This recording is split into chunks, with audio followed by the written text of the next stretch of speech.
জয়নগরে স্কুলে mid day মিলে biscuit দেওয়া হচ্ছে পড়ুয়াদের, এমনটাই অভিযোগ ছাত্রছাত্রী থেকে অভিভাবকদের। দক্ষিণ চব্বিশ পরগনার জয়নগরের হরিনারায়ণপুর গ্রাম পঞ্চায়েতের নন্দকুমারপুর এসএসকে প্রাইমারি স্কুলের এই ছবি ধরা পড়েছে। স্থানীয় সূত্রে জানা গিয়েছে, শিক্ষক শিক্ষিকা না থাকার কারণে ক্রমাগত কমছে স্কুলের ছাত্রছাত্রীদের সংখ্যা। বর্তমানে স্কুলে খাতায় কলমে রয়েছে 40 জন ছাত্রছাত্রী, কিন্তু মাত্র 2 জন শিক্ষিকা।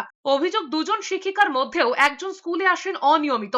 স্কুলে পর্যাপ্ত শিক্ষক শিক্ষিকা না থাকার কারণে ছাত্রছাত্রীদের পঠন পাঠনের ক্ষেত্রে অনেক অসুবিধা হচ্ছে। বাধ্য হয়ে অভিভাবকরা নিজেদের বাচ্চাদের অন্যত্র ভর্তি করাচ্ছেন। এদিকে ছাত্রছাত্রীদের সংখ্যা কম আসার কারণে মিড ডে মিলের রান্না প্রায় হয় না বললেই চলে।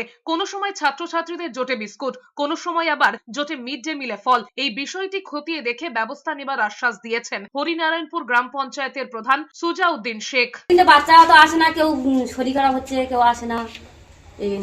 তাড়াতাড়ি স্কুলটা ভিজিট করব, করে যাতে স্কুলটা উন্নয়নমূলক কাজ করতে পারি সেই ব্যাপারটাও আমি দেখব। খুব তাড়াতাড়ি ভিজিট করে আপনাদেরকে বলে দেবো।